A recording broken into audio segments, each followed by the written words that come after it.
नमस्कार दोस्तों, मैं हूं अतुल सिंह। स्वागत है आपका निधि टॉक्स विद अतुल में।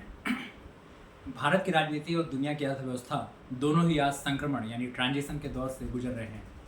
एक तरफ दलित राजनीति की जड़ें और संघर्ष हमें बताती हैं कि समाज में समानता और न्याय की लड़ाई अभी अधूरी है। दूसरी तरफ क्रिप्टो करेंसी की पहेली यह दिखाती है कि वैश्विक वित्तीय व्यवस्था भी अस्थिरता और बदलाव के बीच खड़ी है। दोस्तों, भारत का लोकतंत्र अगर एक विशाल नदी है तो उत्तर प्रदेश उसकी सबसे बड़ी धारा। यहाँ की राजनीति सिर्फ उत्तर प्रदेश तक सीमित नहीं रहती, बल्कि दिल्ली की सत्ता के गलियारों तक असर डालती है। लेकिन इस राजनीति में एक ऐसा वर्ग है जिसने हर चुनाव में निर्णायक भूमिका निभाई है, दलित समाज। एक ओर यह वर्ग भारत की समानता और न्याय की आत्मा को दर्शाता है, वहीं दूसरी ओर यह बताता है कि लोकतंत्र अब भी अधूरा है। आज हम इस सफर को समझेंगे। दलित आंदोलन कहां से शुरू हुआ, मायावती और बीएसपी ने इसे कैसे उभारा, 2024 में वोटिंग पैटर्न क्यों बदल गया और आज दलित राजनीति किस मोड़ पर खड़ी है। भारतीय समाज की संरचना सदियों से जाति पर आधारित रही। दलितों को हमेशा हाशिए पर रखा गया, न शिक्षा, न सम्मान और न ही अवसर। लेकिन संविधान ने पहली बार यह वादा किया कि हर भारतीय बराबर है। डॉक्टर भीमराव अंबेडकर ने संविधान सभा में कहा था, हम समानता का वादा करते हैं लेकिन समाज में असमानता को स्वीकार करते हैं। इसी असमानता के खिलाफ 1960 और 70 के दशक में दलित आंदोलन उभरने लगा। गांवों में छोटे छोटे आंदोलनों ने जातिगत भेदभाव को चुनौती दी। शहरों में छात्र संगठन बने जिन्होंने शिक्षा और आरक्षण की मांग उठाई। यही वे बीज हैं जिनसे आगे चलकर बहुजन समाज पार्टी का जन्म हुआ। 1980 का दशक भारतीय राजनीति में उथल पुथल का था। एक तरफ मंडल कमीशन की सिफारिश आ रही थी, दूसरी तरफ काशीराम एक नए विचार के साथ सामने आए। उनका नारा था, जिसकी जितनी संख्या भारी उसकी उतनी हिस्सेदारी। इस नारे ने दलित समाज को पहली बार यह एहसास दिलाया कि संख्या की ताकत राजनीति को पलट सकती है। 1984 में कांसीराम ने बहुजन समाज पार्टी यानी बीएसपी बनाई और 1990 के दशक में मायावती इस पार्टी का चेहरा बन गई। 1995 का गेस्ट हाउस कांड दलित राजनीति का टर्निंग पॉइंट था। एसपी और बीएसपी का गठबंधन टूटा, लेकिन मायावती ने इसे अपने पक्ष में मोड़ा। वह पहली बार मुख्यमंत्री बनी और यह ऐतिहासिक था क्योंकि भारत में पहली बार एक दलित महिला मुख्यमंत्री बनी। 2007 में मायावती ने वह कर दिखाया जिसकी किसी ने कल्पना नहीं की थी। उन्होंने बहुजन से सर्वजन का नारा दिया और दलितों के साथ साथ ब्राह्मणों को भी जोड़ लिया। नतीजा, यूपी में पूर्ण बहुमत की सरकार। यह वो दौर था जब दलित राजनीति अपने शिखर पर थी। लेकिन 2012 के बाद हालात बदलने लगे। बीएसपी की पकड़ ढीली होने लगी। दलित युवाओं ने महसूस किया कि केवल पहचान की राजनीति से भविष्य नहीं बन सकता। इसी बीच 2014 में मोदी लहर आई। बीजेपी ने दलित समाज को सीधे लाभ देने वाली योजनाएं शुरू की। उज्ज्वला योजना, घर घर शौचालय, मुफ्त राशन, जन धन खाते। पहली बार दलित वोटर को लगा कि सरकार सिर्फ वादा नहीं कर रही, कुछ दे भी रही है। यहीं से दलित वोट बैंक बिखरना शुरू हो गया। बीएसपी का परंपरागत वोटर बीजेपी और एसपी की ओर खिसकने लगा। 2024 का चुनाव हमें बहुत कुछ सिखाता है। दलित वोट अब पहले की तरह एकजुट नहीं रहे। जाटो समाज अभी भी मायावती और बीएसपी के साथ है। गैर जाटो यानी दलित, पासी, वाल्मीकि, कोरी, धोबी आदि बीजेपी और एसपी की ओर। महिलाएं, सरकारी योजनाओं का असर साफ दिख रहा है। युवा रोजगार, शिक्षा और सम्मान की तलाश में नई दिशा खोज रहा है। इस चुनाव ने यह साफ कर दिया कि दलित वोट अब सिर्फ जाति पहचान पर आधारित नहीं है, यह विकास, सम्मान और सुरक्षा का मिश्रण चाहता है। मायावती के बाद दूसरी पंक्ति का नेता नहीं उभर पाया। दलित समाज अब यह सोचने लगा है कि क्या बीएसपी हमें भविष्य दे पाएगी। अखिलेश यादव ने पिछड़ा दलित गठबंधन की कोशिश तो की, लेकिन ऐतिहासिक अविश्वास अभी भी बना हुआ है। फिर से दलित मुस्लिम ब्राह्मण समीकरण बनाने की कोशिश, लेकिन असर सीमित। वहीं बीजेपी हिंदुत्व के साथ साथ लाभार्थी योजनाएं भी लेकर आई। दलित समाज को राष्ट्रवाद और विकास दोनों से जोड़ना स्टार्ट किया। गांव का दलित वोटर अभी भी जातीय दबाव में बंधा हुआ है। शहर का दलित वोटर शिक्षा और रोजगार की वजह से नए विकल्प तलाश रहा है। महिलाएं योजनाओं से सीधे लाभ मिलने पर बीजेपी की ओर झुक गईं। लखनऊ की एक महिला वोटर का इंटरव्यू आया। पहले हमें केवल वादे मिलते थे, अब घर में गैस सिलेंडर और राशन आता है। वोट तो उसी को देंगे जो फायदा दे। यह बदलाव बहुत ही गहरा है। अब सवाल यह है, क्या बीएसपी फिर से दलितों को एकजुट कर पाएगी या बीजेपी अपने लाभार्थी और राष्ट्रवादी मॉडल से दलित वोट को अस्थायी बना पाएगी?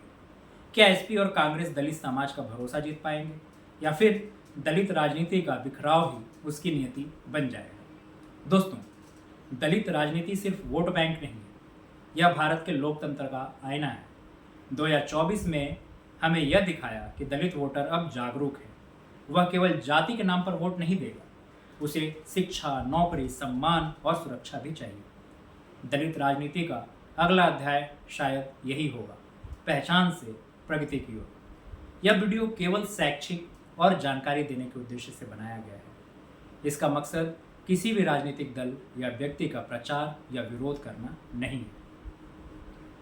दोस्तों, राजनीति में अगर असमानता और पहचान की पहेली है तो अर्थव्यवस्था में भी अपनी एक पहेली है, क्रिप्टो करेंसी। दुनिया की अर्थव्यवस्था हर दिन बदल रही है।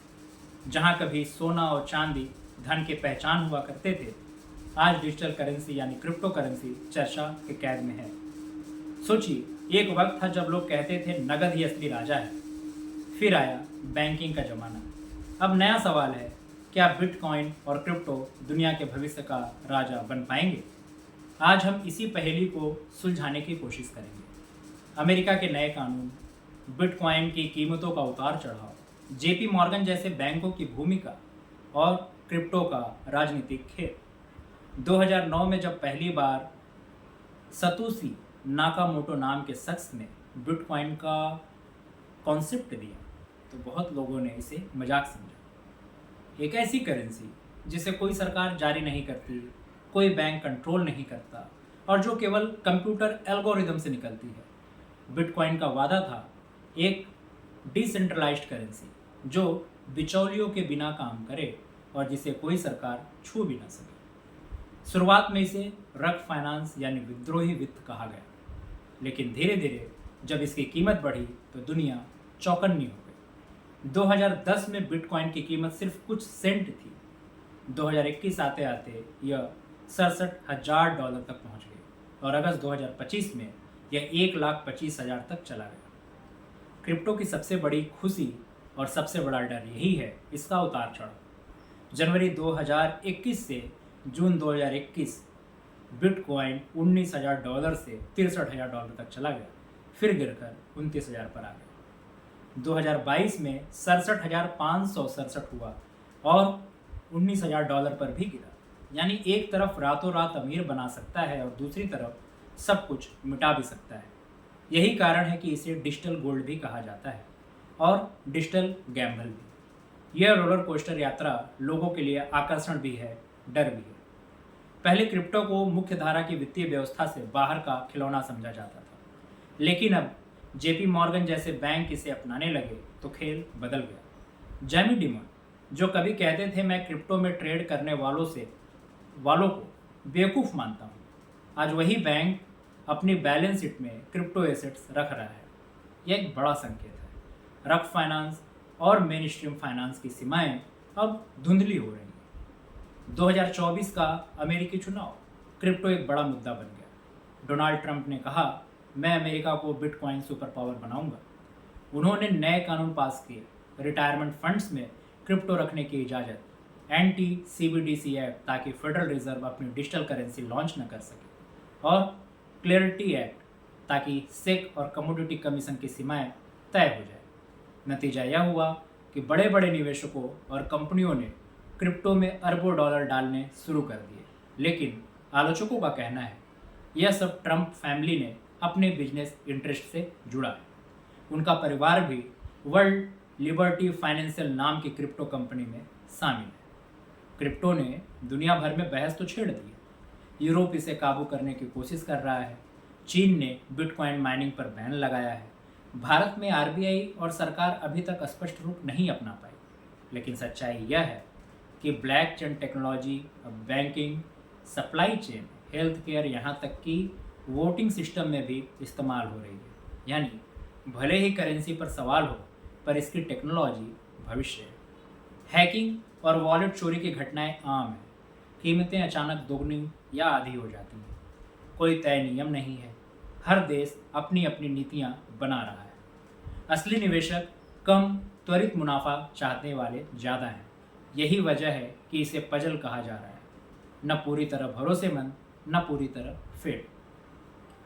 क्या यह आने वाले समय का डॉलर है या सिर्फ एक बुलबुला जो फूट जाएगा? विशेषज्ञ मानते हैं कि बिटकॉइन की कीमतें बढ़ती रहेंगी, लेकिन हर बुलबुला एक दिन फूटता है। सरकारें इसे पूरी तरह से बैन नहीं कर पाएंगी, लेकिन नियंत्रण जरूर करेंगी। और असली ताकत ब्लॉकचेन टेक्नोलॉजी की होगी, न कि केवल करेंसी की। दोस्तों, क्रिप्टो करेंसी एक पहेली है। एक तरफ यह आज़ादी का प्रतीक है, बिना सरकार और बैंक के। दूसरी तरफ यह सट्टेबाजी का अड्डा भी है। 2025 का दौर यही दिखाता है कि क्रिप्टो अब विद्रोही से मुख्य धारा की ओर बढ़ चुका है, लेकिन इसका भविष्य अब भी धुंधला है। यानी यह पहेली अभी बाकी है। दोस्तों, चाहे राजनीति हो या अर्थव्यवस्था, सवाल एक ही है, जनता को बराबरी और सुरक्षा मिलेगी या नहीं। दलित राजनीति इस सवाल का जवाब भारत में ढूंढ रही है और क्रिप्टो पजल इसका जवाब वैश्विक वित्तीय व्यवस्था में ढूंढ रहा है। यह वीडियो केवल शैक्षिक और जानकारी देने के उद्देश्य से बनाया गया है। इसका मकसद किसी भी निवेश सलाह यानी इन्वेस्टमेंट एडवाइस देना नहीं है। मिलते हैं अगले वीडियो में किसी और ऐसी ही नीति के साथ। Thank you.